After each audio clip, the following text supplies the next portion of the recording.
Da istri mah teu pira tulang rusuk, lamun gular goler teu napal dina dada teh eueuh hargaan pan kitu ya. Tada kuncina mah dina jasad nu sampurna dipamegat kuncina teh kumaha kuncina nu kedah dicepeng teh da gampil rag-ragkeun heula ego sakitu eta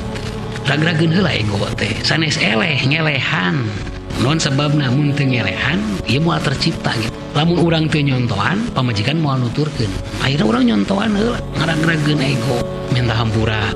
salila ieu can jadi imam nu bener gitu nya padahal mah nyaho nu bakal ditanya di akhirat teh urang da kamu mah asal taat geus we lah jaminanna ge sorga pan urang mah can tangtu itu batak bantuan urang da jadi salaki teh teu gampang gitu jadi salaki teh kamu mah asal daek nuturkeun lah gitu siga contoh Siti Asiyah kan salakina teh Firaun asal taat we ka Firaun pikeun ka jadi penghulu wanita di sorga gitu tak kamu teh salamet cilaka nanti mah urang mun urang cilaka kabawa cilaka meureun urang salamet kabawa salamet hampura lamun salila ieu kan gitu nya bisi aya nu teu kasadari ku urang bisi aya nu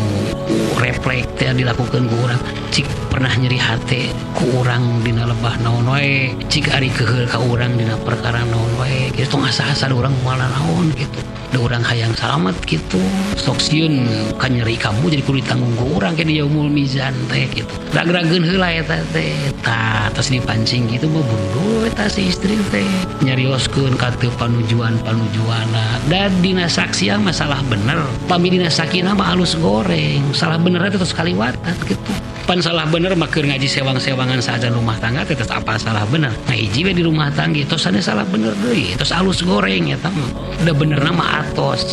ngan goreng gitu tadi awitan we eta teh diawitan nyarioskeun tah terus jadi silih tungtung